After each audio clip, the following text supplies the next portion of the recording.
E hoje é um dia muito importante, porque hoje Serra Leoa se tornou independente do Reino Unido em 1961. Olá! Eu sabia que tinha alguma coisa nessa data. Tá pensando o quê?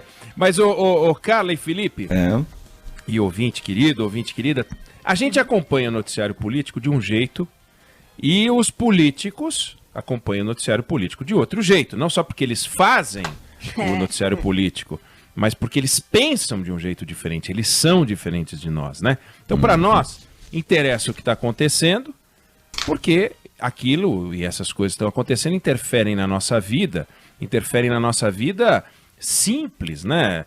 O jeito como a gente vive, o jeito como a gente ganha dinheiro, o jeito como a gente trabalha, o jeito como a gente, enfim, enfrenta os desafios do dia a dia. O desafio sanitário agora, o desafio econômico, social. Mas para eles sempre tem uma variável que para nós não tem tanto quanto eles, que é eleição. Eles sempre estão pensando assim, hoje e o amanhã. Hoje e a eleição de 20, hoje a eleição de 22, hoje a eleição de 20. Eles estão sempre pensando nisso. Jogador de futebol pensa na Copa, jogador de tênis pensa no próximo ATP e tal, e eles pensam na próxima eleição o tempo inteiro. Não é que de vez em quando eles pensam em eleição, de vez em quando eles não pensam em eleição, né? Mas em geral eles não pensam em eleição quando eles estão tomando alguma decisão que vai ter um impacto eleitoral. Então, para eles o que importa é isso, cada movimento interfere no futuro deles nas próximas eleições.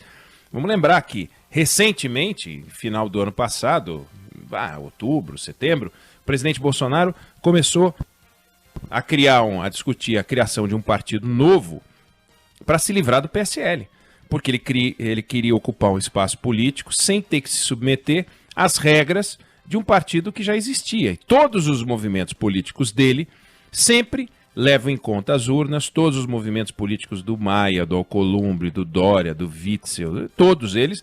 Eleição, urna de 2020, urna de 2022, de que tamanho eu vou sair em 20 para saber lá na frente como é que eu vou estar em 22, o tempo inteiro. É assim, e não é que o presidente Bolsonaro inaugurou isso.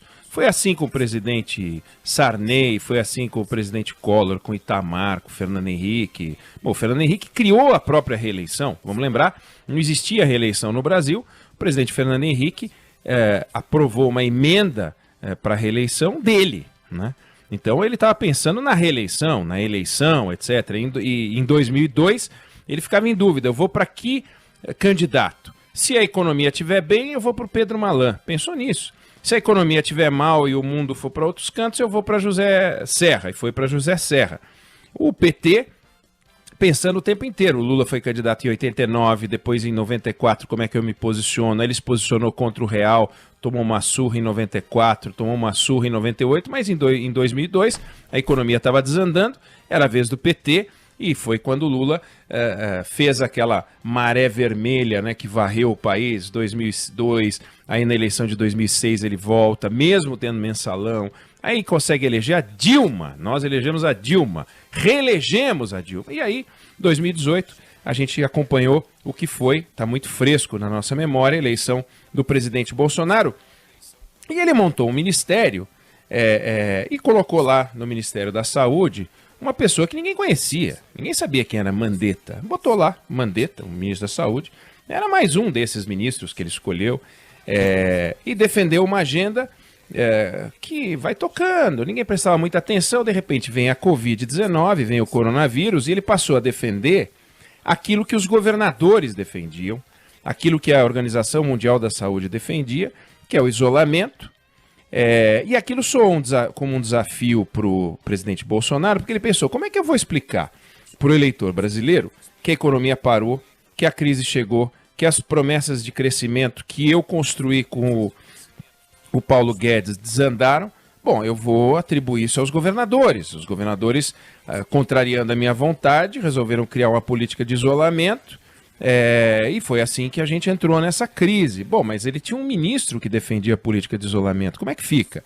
Aí, além disso, o Mandetta passou a ser a cara do ministério do governo Bolsonaro, todo dia dando coletiva, e o camarada crescendo.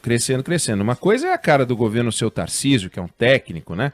O ministro da Infraestrutura. Outra coisa é um político colocando as asinhas de fora. O presidente passou a implicar com o Mandetta, que batia de frente com a visão dele, que era a visão de volta ao trabalho, de retomada das atividades. Quando o Mandetta errou e criou uma situação insustentável, numa entrevista estabanada, perdeu o emprego, tinha que perder mesmo.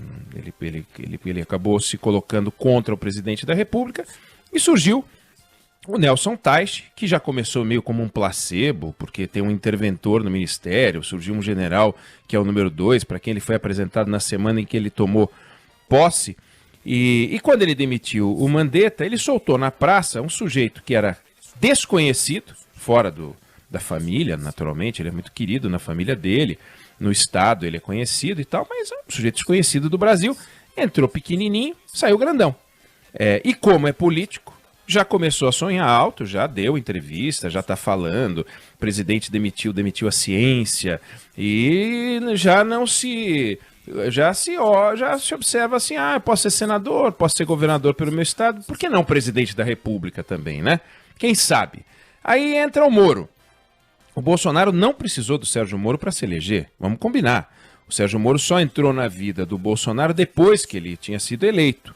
O Bolsonaro precisou do Guedes para demonstrar um compromisso que não era sólido dele com a economia de mercado. As votações dele no Congresso Nacional eram muito intervencionistas, muito pelo contrário, ele não era um cara da economia de mercado. Ele falava que nem ia privatizar nada, mas entrou o Guedes, começou a surgir o compromisso dele com a economia de mercado. O Guedes era a encarnação daquilo que o Bolsonaro precisava, uma espécie de carta ao povo brasileiro, que o Lula precisou lá atrás para dizer que não ia estatizar o país inteiro. Ele era a carta ao povo brasileiro para dizer, olha, eu sou economia de mercado. Mas o compromisso dele com o combate à corrupção, com a defesa da moralidade, da defesa da ética, estava dado pelo seu confronto com o PT, não pelo Sérgio Moro. Não existia Sérgio Moro. O segundo turno da eleição de 2018 foi entre um candidato que representava o maior réu da Lava Jato, que era o Lula, e o Fernando Haddad, seu representante, contra aquele que representava o maior defensor da Lava Jato. O Ciro Gomes tinha ressalva à Lava Jato, ele fazia ressalvas, criticava o Sérgio Moro. Aliás, ele chegou a dizer uma frase inacreditável, que ele tenta se explicar até hoje, que se o Sérgio Moro aparecer por aqui, vou receber ele a bala. Daí ele ficou explicando o que era o abala, né? Depois a gente viu que o irmão dele era capaz de fazer, e também foi recebido a bala, uma confusão. Mas aí vamos deixar isso pro mundo dos Gomes, que é algo a ser explicado, a gente sempre vai poder visitar e revisitar esse universo. Mas o Ciro Gomes tinha ressalvas, fazia ressalvas à Lava Jato. O Geraldo Alckmin era representante de um partido que foi atingido em cheio pela Lava Jato. O candidato anterior, na eleição de 2014, enroscado até o pescoço. E o Bolsonaro não, ele era a defesa da Lava Jato. E ele acabou fazendo um golaço ao incorporar o Sérgio Moro e entregar para ele o Ministério da Justiça, e com isso uma bandeira que era sua. Ele trouxe para dentro a personificação de uma bandeira dele, combate à corrupção, defesa da moralidade e da ética. Ele passou a ter um ministro que representava mais do que ele aquilo que ele já representava na eleição, que eram essas bandeiras. O Bolsonaro, portanto, defendia as bandeiras do Sérgio Moro. O Sérgio Moro era a própria bandeira. É muito diferente. Quando o Moro sai atirando e diz que o Bolsonaro queria interferir na Polícia Federal, queria trocar o diretor-geral da Polícia Federal para saber sobre investigações, queria interagir com os superintendentes da Polícia Federal, queria informações, ele atinge o presidente naquilo que é mais caro ao presidente da República. Vamos imaginar que o corredor Usain Bolt fosse acusado de sonegação. Seria ruim, seria péssimo, seria lamentável, seria dramático, mas isso não tiraria o brilho da capacidade dele de correr 100 metros rasos no tempo que ele corre. Agora vamos imaginar que a gente descobrisse que o Usain Bolt usa bola, toma hormônio para andar mais rápido. Aí sim, aí você atinge o Usain Bolt naquilo que ele tem de mais caro, que é a capacidade dele de correr rápido. Quando o Moro diz que o Bolsonaro não está agindo segundo a ética, a moral e segundo as regras de combate à corrupção, ele atinge o presidente Bolsonaro naquilo que tinha de mais caro na campanha dele. E foi o que ele fez. O presidente desmentiu, os dois se desentenderam, o Moro saiu dizendo que o Brasil pode contar com ele. Quer dizer, o Mandetta saiu dizendo que não descarta a possibilidade de ser candidato a presidente, o Moro saiu dizendo que o Brasil pode contar com ele, e nesse raciocínio de que os políticos só pensam em eleição, o Bolsonaro, que só age de olho na eleição, e os políticos que só agem de olho na eleição, o Bolsonaro pode ter feito uma coisa inesperada. Ele transformou o Mandettinha num Mandetão, ele transformou o Moro, que já era grande, num Mourão, sem falar que ele tem a sombra do próprio Mourão, o vice. Porque o debate provocado com o Moro acabou fazendo surgir uma discussão sobre impeachment, sobre saída, sobre julgamento, sobre CPI, sobre investigações no Supremo Tribunal Federal. E assim o Bolsonaro soltou o Moro e o Mandetta por aí. E já tem gente falando que os dois podem formar uma chapa perfeita para 2022, Moro e Mandetta. Um é a justiça, o outro é a saúde. Quer dizer, será que a gente está diante de um spoiler de 2022? Quer dizer, o eleitor que votou no presidente Bolsonaro era formado por quem queria o Bolsonaro e também por quem não queria o PT. O eleitor que votou no Fernando Haddad era formado por quem queria o PT e por quem não queria o Bolsonaro. Então, vamos imaginar, Bolsonaro tem 30% dos votos? Tinha. PT tem 30%? Pô, tem 40% dos tais isentões que não queriam nenhum nem outro.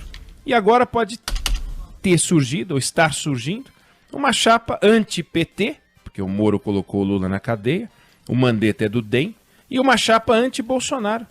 Os dois são ex-ministros do Bolsonaro, Bolsonaro que passou a falar mal dos dois. Quer dizer, da mesma forma que o Lula e o Zé Alencar criaram a tal chapa Capital e Trabalho, será que esses dois criaram uma chapa, ou criarão, ou estarão criando, ou o Bolsonaro pode ter criado uma chapa Justiça e Saúde, anti-PT e anti-Bolsonaro? Num momento que a esquerda está sem nome, a direita está louca atrás de uma alternativa, tem gente apostando em Luciano Huck, o governador de São Paulo acha que é a vez dele, o Wilson Witzel acha que é a vez dele, o governador de Brasília acha que é a vez dele, todo mundo acha, né? E as mães de todos esses também acham. Agora, imagina se esses dois realmente resolvem se juntar, como tem gente já especulando, Moro com 90% de aprovação popular, Mandetta com 70% de aprovação popular. Tem gente que não está achando graça disso. O Ciro não está achando graça disso. Marina, Huck, Dória, Witzel. Está todo mundo olhando e falando, caramba, será que tem uma coisa acontecendo? Será que está nascendo uma novidade, uma cruzada moral, uma cruzada sanitária? Sabe? Saúde acima de tudo, justiça acima de todos. Vai saber o que está acontecendo. E foi bom o Bolsonaro hoje de manhã fazer um gesto a favor do Paulo Guedes, porque o Paulo Guedes, que apareceu de meia, era meia aquilo mesmo, então, e máscara, sem paletó, naquela entrevista coletiva mal ajambrada, ele era o mais mal ajambrado daqueles com... Fora o Nelson Teich, que estava com uma cara esquisitíssima, né? E estão todos os políticos com a cara do Nelson Teich agora, olhando, falando, que diabo que aconteceu? O que será que o Bolsonaro criou? Então foi bom ele fazer um gesto com o Paulo Guedes, senão essa dupla, de repente, já teria até ministro da Economia. Inimaginável você pensar que o Bolsonaro, que era o outsider da política, pode ter lançado uma chapa para a eleição de 2022. Só tem 3 lugares na eleição, a da esquerda, a da direita e os isentões. Então é um negócio muito maluco. Nós vamos acompanhar nos próximos dias as consequências perigosíssimas e tensas da investigação envolvendo as denúncias do Sérgio Moro, a resposta do presidente Bolsonaro, porque a Procuradoria-Geral da República já botou para andar uma investigação. Além disso, a gente tem um ambiente tenso pela escolha do novo ministro da Justiça, a escolha do novo diretor-geral da Polícia Federal, a eventual troca e consequente troca de superintendentes e a fantasia, e o Fernando Schiller chegou a falar sobre isso nessa semana passada, a fantasia de que um presidente da República controla a máquina do Estado. porque não controla. Então, o presidente não controla a máquina do Estado, o presidente não controla esses movimentos eleitorais, mas ele pode ter feito um movimento eleitoral inesperado, que seria uma chapa eventualmente formada por esses dois egressos do seu próprio governo, e ele ficou com um problema, se livrou de dois que poderiam estar no seu palanque em 22 e comprou um problema gravíssimo para resolver, que é como ele vai conduzir a seleção brasileira sem Pelé, né? Como que ele vai mexer naquele universo de Polícia Federal e Ministério da Justiça sem arrumar um enrosco ainda maior, com o Supremo Tribunal no colarinho, que já disse que todas as investigações que estão em curso vão manter os delegados que já estavam no caso, de forma que o ministro da Justiça ou o diretor-geral da Polícia Federal ou os superintendentes não vão poder mexer nisso.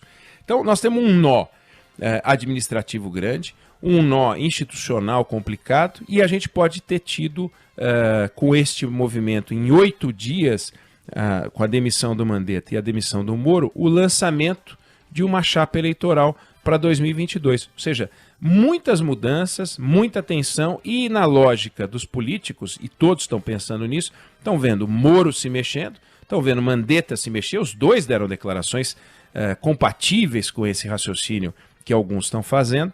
Vai ser um tempo muito curioso, sendo que os dois foram expulsos do governo, entre aspas, né? Foram tirados do governo e mantêm as suas bandeiras, a justiça um e a saúde o outro.